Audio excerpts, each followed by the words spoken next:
La saga Julián Alvarez, véritable séisme sismique qui secoue les fondations mêmes de la Liga en cet été 2026, ne constitue pas seulement une péripétie de plus dans le grand théâtre du mercato international. Elle représente, bien au-delà des chiffres, une rupture épistémologique dans la manière dont le football de haut niveau appréhende la gestion de ses actifs les plus précieux, les joueurs d'élite. Lorsque les projecteurs se sont braqués sur cette araignée argentine, le monde du sport a assisté en direct à l'effondrement d'un modèle archaïque, celui où la puissance financière, l'omnipotence des présidents et le prestige institutionnel suffisaient à dicter la loi. Ce qui se joue ici est une révolution de palais, une mutation profonde où l'humanité du footballeur, avec ses aspirations, ses désirs de développement tactique et son besoin de cohérence personnelle, reprend ses droits sur la froideur des tableurs Excel et les jeux d'ego présidentiels. Pour comprendre l'ampleur de ce séisme, il faut d'abord revenir sur le contexte de cette offre madrilène de 150 millions d'euros. Dans les hautes sphères du Real Madrid, Florentino Pérez, homme de stratégie et de pouvoir, se trouvait dos au mur. Après 2 saisons marquées par un vide abyssal en termes de trophées majeurs, la Maison-Blanche vivait une crise de confiance, un déchirement entre son passé glorieux et une réalité sportive qui s'effritait. Pour le président madrilène, cette offre n'était pas seulement un investissement sur un attaquant de classe mondiale. C'était un acte politique. Il s'agissait de réaffirmer le dogme de l'invincibilité financière du Real, de montrer à ses sociaux que, malgré les difficultés, le club restait l'ultime destination, le pôle d'attraction gravitationnel de tout le globe footballistique. Cependant, l'effet recherché s'est retourné contre lui avec une violence inouïe. Le cirque médiatique, engendré par cette annonce, puis les doutes légitimes émis par une presse espagnole de plus en plus sceptique quant à la réalité d'une telle offre, ont révélé les failles de cette stratégie. À vouloir acheter de la crédibilité à coups de millions, le Real a fini par exposer sa vulnérabilité. Le contraste est frappant entre cette approche de force brute et le calme méthodique, presque clinique, affiché par le FC Barcelone. Là où le Real s'est égaré dans une communication chaotique, le Barça, en position d'observateur privilégié, a su laisser parler le temps. C'est ici que le rôle de Julián Alvarez devient le pivot central, le détonateur d'une nouvelle ère.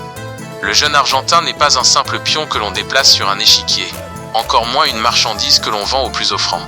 En se positionnant de manière si claire contre une manœuvre qui ne répondait en rien à ses aspirations professionnelles, il a prouvé que la valeur marchande d'un joueur est désormais indissociable de sa propre volonté. Lorsqu'il décroche son téléphone pour appeler directement les décideurs catalans, il brise le 4e mur. Ce coup de fil, aussi bref soit-il, est un acte de rébellion institutionnelle. En assurant au Barça qu'il n'avait jamais ouvert la porte au Real Madrid et qu'il ne comptait pas le faire, il a non seulement dégonflé la bulle spéculative madrilène, mais il a surtout réaffirmé sa souveraineté sur son destin. Cet acte souligne une vérité fondamentale que les clubs peinent encore à intégrer. Le talent d'élite ne se négocie plus en vase clos. Il demande un projet, une adéquation entre une vision tactique et un épanouissement personnel. L'Atlético de Madrid, pris en étau entre ses désirs de rentabilité et la réalité d'un vestiaire en pleine mutation, symbolise les difficultés des clubs à accepter ce changement de paradigme. Diego Simeone, le Cholo, architecte d'une identité colchonera forgée dans le sang, la sueur et la discipline tactique, semble aujourd'hui en décalage avec les besoins de ces nouveaux cadres.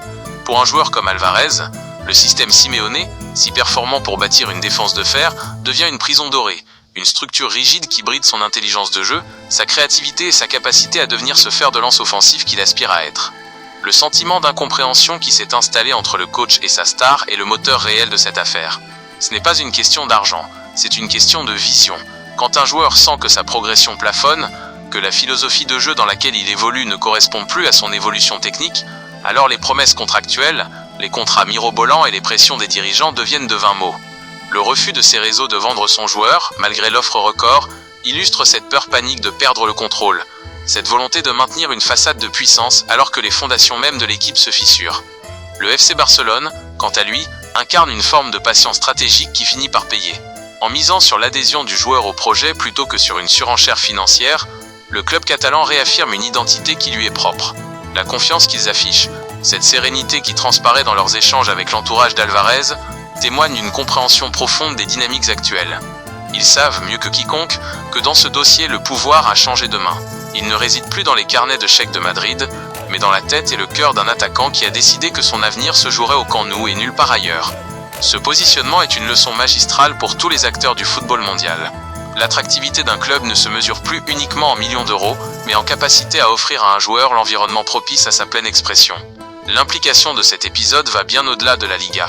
Il pose la question du rôle des agents, des présidents et des institutions dans une ère de transparence médiatique absolue.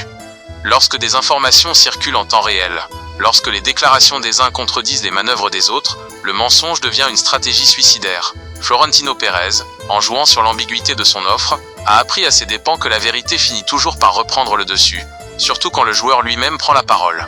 Cet appel d'Alvarez, ce message clair envoyé à la direction catalane, est une forme de démocratisation du transfert. Il rend le pouvoir aux joueurs, tout en fragilisant les structures de pouvoir traditionnelles qui vivaient sur le secret et le bluff. C'est la fin du mercato spectacle où tout était affaire de coups d'éclat pour laisser place à une ère de responsabilité et de choix conscients.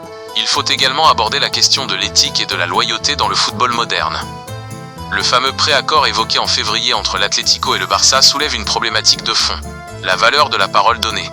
Si le football veut rester un sport de passion et de respect, les promesses, même tacites, doivent avoir un poids.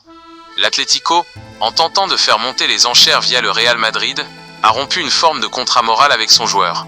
En agissant ainsi, le club n'a pas seulement irrité ses supporters, il a surtout perdu l'essentiel, la confiance de sa star. Un joueur comme Julián Alvarez, qui a goûté au sommet avec l'Argentine, ne peut pas se permettre d'être le pion d'une stratégie qui ignore son épanouissement personnel.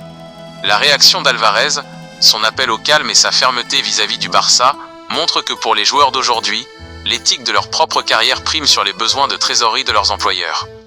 De plus, cette affaire met en lumière la fragilité du Real Madrid dans sa gestion post-galactique. Le besoin permanent de se reconstruire à coups d'investissements massifs montre une incapacité structurelle à bâtir sur la durée. Le club, en cherchant désespérément à combler le vide laissé par ses échecs, finit par se perdre dans des opérations qui n'ont plus rien de sportif. Le contraste avec l'approche catalane, qui semble privilégier la cohérence tactique et l'intégration de talents qui s'inscrivent dans une philosophie de jeu définie, est saisissant. Si le Barça parvient à attirer Alvarez, ce ne sera pas un simple transfert de plus. Ce sera la validation d'une stratégie qui mise sur l'humain et le projet au détriment du prestige politique. Ce sera la preuve que, dans le football de 2026, l'intelligence l'emporte sur la force. En observant les réactions de la presse, on comprend que ce récit est devenu un révélateur des tensions internes de chaque club. L'agacement des amoureux de la Casablanca est légitime. Ils voient leur institution se transformer en un objet de dérision où la communication présidentielle masque mal le manque de résultats. L'Atlético, de son côté, se retrouve à devoir justifier ses choix face à une opinion publique qui ne comprend plus pourquoi un joueur de ce calibre, manifestement malheureux, ne peut pas quitter le club. La pression médiatique est telle que chaque geste, chaque déclaration est décortiquée, analysée et amplifiée, transformant une simple affaire de transfert en une tragédie moderne. Cette tragédie, si elle trouve une issue favorable pour le Barça, marquera une date dans l'histoire de la Liga. Elle signifiera que les temps ont changé, que les joueurs ne sont plus des marchandises, mais des partenaires de projet qui ont le droit de choisir où, avec qui et dans quel système ils veulent déployer leurs talents. Cette affaire nous pousse également à nous interroger sur l'avenir du système Simeone. Si l'un des joueurs les plus talentueux de sa génération clame haut et fort qu'il ne veut plus jouer dans ce système, cela ne signifie-t-il pas que le Colismo a atteint sa date de péremption? Le football, comme toute discipline, évolue, se transforme. Les systèmes défensifs, aussi efficaces soient-ils, finissent par lasser les artistes du ballon qui cherchent l'expression, la fluidité et l'aventure. La rupture entre Alvarez et Simeone est le signe que le football de demain demandera plus de souplesse, plus de dialogue et une plus grande implication du joueur dans la définition même du projet tactique. Les clubs qui refuseront de comprendre cette évolution seront condamnés à voir leurs meilleurs éléments les quitter pour des horizons où ils seront enfin écoutés. En conclusion, ce feuilleton qui a animé l'été 2026 restera gravé dans les mémoires comme un moment charnière. Il n'a pas été seulement question de millions, mais d'identité, de vision et, par-dessus tout, de liberté. Julián Alvarez, par son courage et sa détermination, a ouvert une brèche dans laquelle d'autres joueurs s'engouffreront demain. Il a montré que, même au plus haut niveau, la voix du joueur a un poids, et que ce poids peut renverser les stratégies les plus sophistiquées des puissants de ce monde. Si le Barça récupère l'araignée, il ne gagnera pas qu'un joueur, il gagnera une bataille culturelle. Il prouvera que le football reste un sport où, malgré la démesure financière, ce sont les choix humains et la clarté des ambitions qui finissent par écrire l'histoire. Les géants d'Espagne sont prévenus. L'ère où ils pouvaient tout décider sans consulter les premiers concernés est révolue. Désormais, le talent dicte ses conditions, et le football, dans ce qu'il a de plus noble, n'en sera que plus grand. La saga n'est pas terminée, mais elle a déjà prouvé que dans le grand jeu de la vie et du sport, l'intelligence du cœur et la clarté des objectifs sont les seules armes qui comptent réellement, laissant les fanfaronnades et les offres de façade à leur triste sort, celui d'un passé qui ne reviendra jamais. À travers ce prisme, nous voyons apparaître une nouvelle cartographie du football européen, une carte où les frontières ne sont plus tracées par les budgets des clubs, mais par la convergence des visions.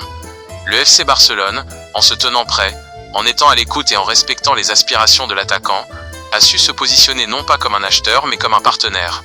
Cette distinction est cruciale. Elle marque le passage d'une ère de consommation du talent à une ère de co-construction de la performance. Les clubs qui ne saisiront pas cette nuance seront condamnés à l'obsolescence, tandis que ceux qui, comme le Barça, sauront cultiver cette approche, deviendront les nouveaux bastions de la réussite sportive durable. L'affaire Alvarez est, à bien des égards, la première pierre de cet édifice nouveau, une fondation sur laquelle se bâtira le football des prochaines décennies. Elle est le rappel constant que, dans l'ombre des grands stades et sous le feu des projecteurs, ce sont toujours les hommes qui font le jeu, et que leurs aspirations ne doivent jamais être sacrifiées sur l'autel de la rentabilité ou des jeux de pouvoir institutionnels. La suite de l'histoire, sur les terrains comme en dehors, confirmera certainement que cette voie était la bonne. Et pour Julián Alvarez, peu importe le maillot qu'il portera demain, il aura déjà gagné le combat le plus important, celui de sa propre intégrité et de sa propre liberté.